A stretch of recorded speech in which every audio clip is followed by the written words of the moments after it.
चतुर्थी का व्रत करने वाली जो माताएं होती हैं, जो चतुर्थी का व्रत करती हैं, आज भी चतुर्थी मान्य हो रही होगी, तो चतुर्थी का जो व्रत करने वाली होती हैं, जो चतुर्थी का पूजन करने वाली होती हैं, उनके भीतर का एक भाव होता है कि जैसे ही शाम का समय आए चंद्रदेव का पूजन करें, चंद्र जब प्रकट हो जाए, कलश भर लिया, उसके नीचे आखा दाना रख दिया, चावल गेहूं जो भी आप रखते हो पूजन के लिए, ऊपर पात्र आदि रख दिया, जलाशय, फिर अपन ने घी का दिया लगाकर पूजन भी कर ली। तो जो चतुर्थी का पूजन करने वाली होती है, जो चतुर्थी का नियम व्रत धारण करने वाली होती हैं, बड़ी बड़ी चतुर्थियां करती हैं या उसका नियम धारण करती हैं, तो चतुर्थी का जो पूजन करती है वो किस चीज के लिए होता है? केवल संतान, पुत्र, परिवार, हमारा कुटुंब, हम जिस कुल में हैं, हमारा कुल वैभव की ओर बढ़े, संपदा की ओर बढ़े और उसकी आयु बढ़े,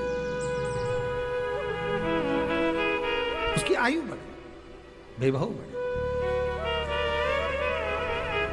बहुत ध्यान दीजिएगा महाराज, चतुर्थी की पूजन में जो आप आखा दाना रखते हो, गेहूं वगैरह कुछ भी जो रखते हो, उसकी बड़ी महत्वता होती है महाराज।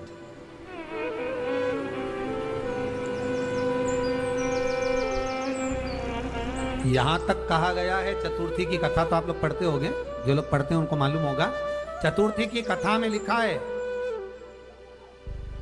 चौथ माता के व्रत में वर्णन किया गया है कि वो आखा दाना जो रखा जाता है, मान लो कोई जरूरी काम होता है तभी आखा दाना को रखा जाता है, संभाल के रखते हैं कि हम इस काम के लिए जा रहे हैं और हमारा ये कार्य सफल होना चाहिए। तो जिसने चतुर्थी का व्रत करा है, जिसने चंद्रदेव का पूजन करा, चतुर्थी का व्रत करा, वो गणेश जी से विनती करके वहां से 2-4 आखा दाना उठा ले, और जो व्यक्ति का काम अटक रहा है अपने ही घर का, पर दूसरे कुल को नहीं देना, अपने ही कुल के अंतर्गत जो काम अटक रहा है उसकी जेब में, उसके पल्लू में उस चीज को रख दिया जाए। तो चतुर्थी जो अगली आती है, जैसे आप महीने की करते हो तो महीने की, और आप जैसे करते हो कि 4 अलग बड़ी बड़ी चतुर्थी करते हो, तो उसके अनुसार आपका कार्य सिद्ध होता ही है। उस आखे दाने का इतना महत्व होता है क्योंकि चतुर्थी का व्रत करने वाली माता जब व्रत करती है तो स्वयं चतुर्थी की कथा में लिखा हुआ है कि पार्वती जी गणेश जी से चतुर्थी की कथा बचवाती। चतुर्थी की कथा बाची किसने थी? स्वयं गणेश जी महाराज ने। और सुनी किसने थी? माता पार्वती। बाचने वाले गणेश जी थे, सुनने वाली माता पार्वती। तो चतुर्थी की कथा जब होती है तो उसको स्वयं गणेश जी बाच रहे हैं, तो व्रत कौन सुन रही है? माता पार्वती। और आपने जो आखा दाना लिया वो गणेश जी के भाव से लिया, गणेश जी से निवेदन करके, विनय करके, प्रार्थना कर उसको प्राप्त किया, आपने उसको लिया।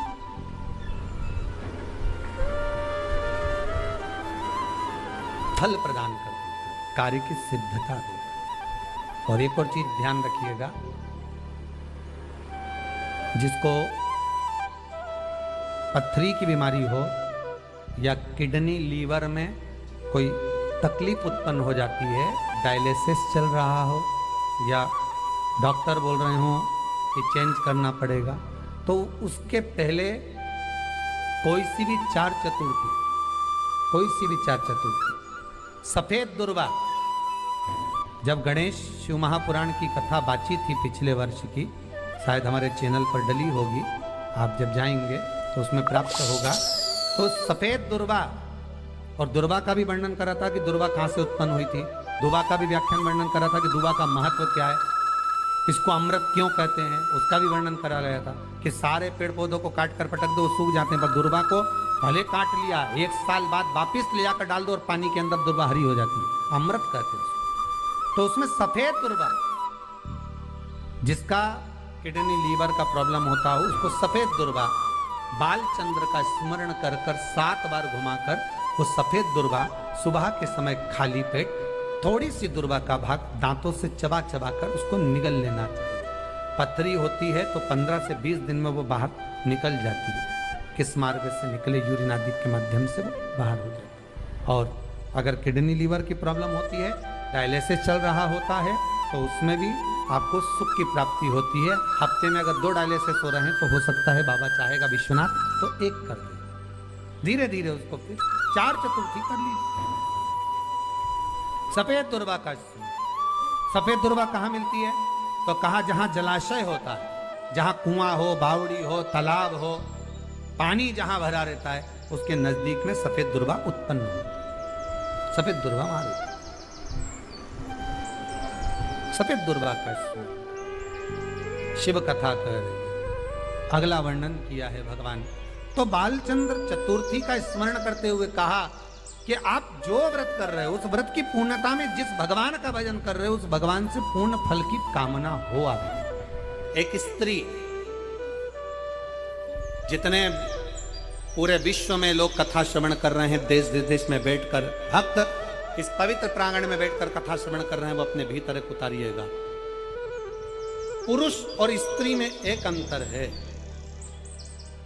पुरुष जब भगवान के मंदिर में जल चढ़ाता है, जल अगर चढ़ा रहा है तो वह अपने माता पिता, अपने नाना नानी को पार लगाता, दादा दादी को पार लगाता। पर शंकर के मंदिर में अगर कोई स्त्री, कोई नारी, कोई लड़की, कोई कन्या, कोई बेटी, कोई माँ, कोई वृद्ध भी अगर शंकर के मंदिर में एक लोटा जल चढ़ा रही है तो वो अपना मायका और अपना ससुराल दोनों की 71 पीढ़ी को पार उतार देती है। और कितना सुंदर कहा माता पार्वती जी ने भगवान शंकर से अमरनाथ की गुफा में प्रश्न करते हुए कहा कि पुरुष भगवान की सेवा में लगे, भजन में लगे, मंत्र उच्चारण में लगे तो उसका फल पुरुष को प्राप्त होता है। पर अगर स्त्री, नारी अगर भगवान शंकर की आराधना में लगती है, शिव की भक्ति में लगती है तो हे भोलेनाथ, उसका फल किस किस को मिलता है? शिव महापुराण की कथा कहती है, भगवान शंकर का चरित्र कहता है, पुरुष का करा गया पुण्य पुरुष को प्राप्त होता है। पर केवल भारत की भूमि पर एक नारी एक ऐसी होती है, स्त्री ऐसी होती है जिसने अगर सोमवार का व्रत कर लिया, मंगलवार का व्रत कर लिया, तीज का व्रत कर लिया, चतुर्थी का व्रत कर लिया, छठ का व्रत कर लिया, पंचमी का व्रत कर लिया, नवरात्रि के व्रत कर लिए, कोई सा व्रत, कोई सी पूजन अगर भारत की भूमि हो, चाहे देश विदेश की नारी हो, अगर कोई स्त्री व्रत करती है तो उसका फल केवल स्त्री अकेली को नहीं मिलता, उसका फल उसके बेटे को, उसकी बेटी को, उसके पति को, उसके ससुर को, उसकी सास को और उसके मायके को, सबको प्राप्त होता है। ये नारी के द्वारा किया गया पुण्य का फल उसके पूरे परिवार को मिलता है, पूरे परिवार। शायद आप लोगों को मालूम है कि नहीं मालूम, हमें ध्यान में नहीं है। करवा चौथ का व्रत किसके लिए होता है? जम के बोलो जरा, इधर होता है कि नहीं होता छत्तीसगढ़ में? अरे जम के तो बोलो, होता है। किसके लिए करते हो? पति की लंबी उम्र की, ठीक है। और ये पूरी दुनिया जानती है कि करवा चौथ का व्रत पति की लंबी उम्र के लिए होता है। पर कभी मौका मिल जाए तो एक बार गणेश पुराण को पढ़िएगा, और गणेश पुराण में और देवी भागवत में दोनों में स्पष्ट वर्णन आता है कि अगर स्त्री चतुर्थी का व्रत करती है, चाहे वो करवा चौथ हो, चाहे बड़ी चतुर्थी हो, छोटी चतुर्थी हो, किसी भी चतुर्थी का व्रत अगर स्त्री करती है तो उसके पति का तो उम्र बढ़ता ही है, साथ में उसके पुत्र का वैभव भी बढ़ता है, उसके पुत्र का वैभव भी बढ़ता है, उसकी संतान का सुख भी बढ़ता है। तो कोई ये विचार ना करे कि करवा चौथ का व्रत केवल पति के लिए होता है। शिव महापुराण की कथा कहती है कि करवा चौथ का व्रत अगर स्त्री करती है तो पति की तो उम्र बढ़ती है, साथ में उसके बच्चों का वैभव भी बढ़ता है। कोई व्रत अगर स्त्री करती है, नवरात्रि का व्रत कर रही है, नवरात्रि में उपवास रख रही है, उसका फल सबको मिलता है, उसके पूरे घर को प्राप्त हो।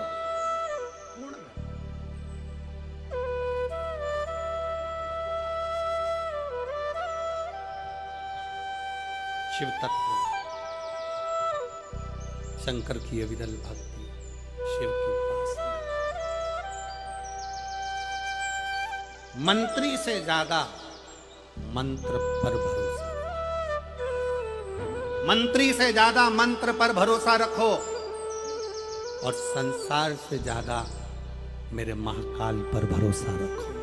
तो नहीं मालूम कि गणेश जी कब फ्री रहते हैं? हमने कहा गणेश जी फ्री रहने का केवल एक समय होता है, एक टाइम होता है, एक पल होता है, एक घड़ी होती है। गणेश जी की सबसे पहली जो आरती हो, उस आरती के समय पर अगर धूप बत्ती जलाई जाए या गोबरी को जलाकर उसमें गूगल छोड़ी जाए और गूगल छोड़ने के बाद गणेश जी का नाम ध्रुम वर्ण कह दिया जाए तो गणेश जी को तुम्हारे घर की पूजा स्वीकार करना पड़ती है। बस वो समय हम जानते, हम तो बस उतना जानते हैं कि शिव महापुराण में लिखा और मुद्गल पुराण में लिखा, गणेश पुराण में लिखा, गणेश जी का एक नाम होता है ध्रुम वर्ण। क्या नाम है? ध्रुम वर्ण गणेश जी का एक नाम होता है। जब हम धूप जलाकर और धूप लगाने के बाद में गणेश जी की सबसे पहली आरती करने के पहले अगर हम सबसे पहली आरती गणेश जी की कर रहे हो, अपने घर में स्थापना कर रहे हो, बिठा रहे हो और तुम चाहते हो कि गणेश जी मेरे घर में आके मेरी पूजा को स्वीकार करें और जो मांगू मेरा गणेश मुझे दे 10 दिन के अंदर, तो पहला नाम लेकर पुकार लेना ध्रुम वर्ण विनायक, बैठो, बस काम हो गया। वो फ्री होकर आता, वो बैठता, अलमस्त काम हो। अब वो हमसे पूछे समय क्या है, हमने कहा देखो हमें खुद मालूम, बस इतना जरूर जानते हैं कि ध्रुम वर्ण नाम के मेरे विनायक, जो जिनके शरीर से भक्तों के ताप मिटाने के लिए अग्नि तेज निकलता रहता है, जिनके शरीर से धुएं की भांति अग्नि प्रकट होती रहती है।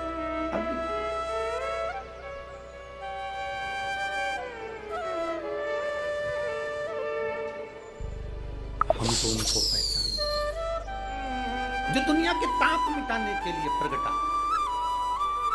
उनके शरीर से अग्नि धुआं तेज पुंज प्रकट हुआ, वो ध्रुम वर्ण विनायक साधारण, उसका केवल नाम उच्चारण कर कर भी अगर विराजित किया जाए, वो आया स्वीकार करेगा। 10 आप अभी तक बिठा लेते थे सिद्धि विनायक आओ, मयूरेश्वर आओ, भगवान को बल्लेश्वर पधारो, आपने बुलाया, आया वो, बैठा वो, ऐसा नहीं कि नहीं बैठा, पर हमें समय का भान नहीं हो पाया। हम किस समय पर भगवान को रिझाएं? परमात्मा को रिझाने का कोई समय होता है? भगवान को तो जब तुम्हारी मर्जी पड़ जाए, जब तुम्हारा दिल कर जाए, तब मेरे भगवान को रिझाने का प्रयास करो, वो तुम्हारे करीब में आकर बैठ जाएगा। जब तुम्हारा मन पड़े, जब तुम्हारी मर्जी पड़े।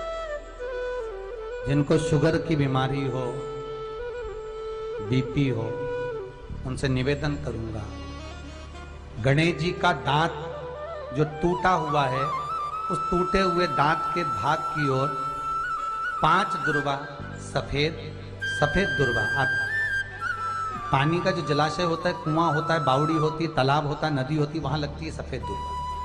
5 सफेद दुर्वा टूटे हुए दांत की ओर समर्पित कर दें। दोपहर में ठीक 12 बजे वही दुर्वा 5 मिनट बाद उठा लें और उस दुर्वा को एक दिन में सुबह खाली पेट एक दुर्वा को खा लें। महाराज आपका शुगर और बीपी लेवल में मिलेगा। आपने मुझे दुर्वा समर्पित करी है, ये दुर्वा जो मुझे देगा वो वैभव प्राप्त करेगा। जो दुर्वा मुझे समर्पित करेगा उसके जीवन में रोग दूर हटेगा। शंकर भगवान कहते हैं गणेश ये दुर्वा, इस दुर्वा का अलग अलग महत्व है। महाराज कुएं के पास की सफेद दुर्वा, कुएं के पास की सफेद दुर्वा, यदि 41 दुर्वा प्रत्येक बुधवार को गांठ लगाकर गणेश जी को समर्पित कर कर वापिस उठाकर उस दुर्वा को खाली पेट, आपके घर में भी गणेश जी होंगे, उनको समर्पित करो। खाली पेट इस दुर्वा को केवल चबा चबा कर खा लो और आधे घंटे बाद पानी को पी लो। बुधवार की बुधवार 5 बुधवार करना, गणेश जी को चढ़ाना, सफेद दुर्वा को गणेश जी को समर्पित कर कर चबा चबा कर खाना। उदर की प्रॉब्लम, जो भी मसा आदि की प्रॉब्लम होती है उदर से जुड़ी हुई होती है, जिस चीज से जुड़ी होगी, पेट की जितनी प्रॉब्लम होगी, आपको जितनी भी प्रॉब्लम होगी वो सारी 5 बुधवार करना, छठे बुधवार को जरूरत ही नहीं पड़ेगी। कितनी भी प्रॉब्लम हो पेट से,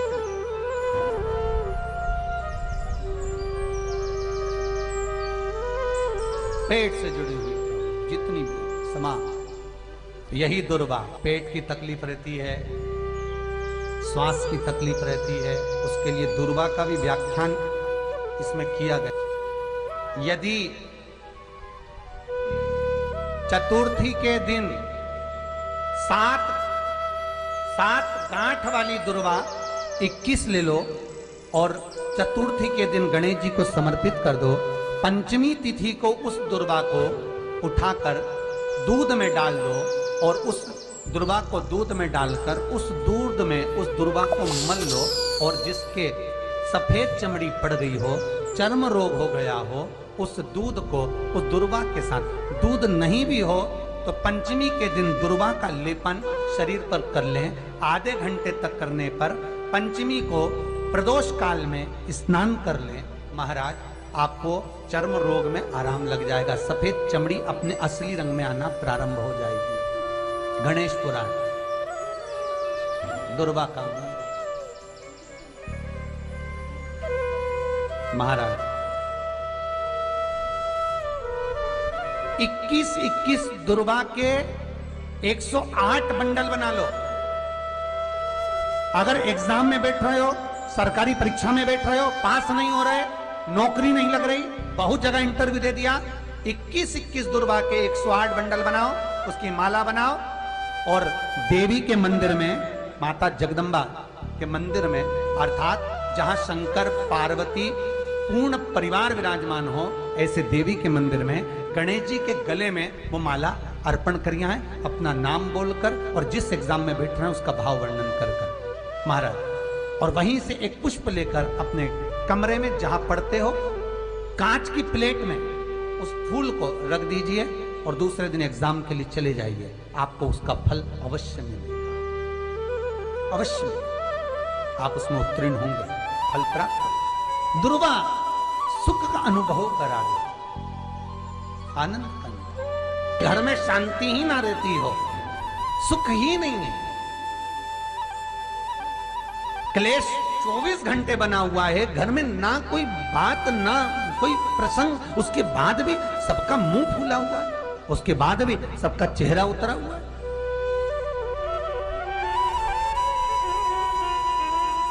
जिस घर में सुख और शांति ये दोनों चीजें नहीं है, वो निवेदन है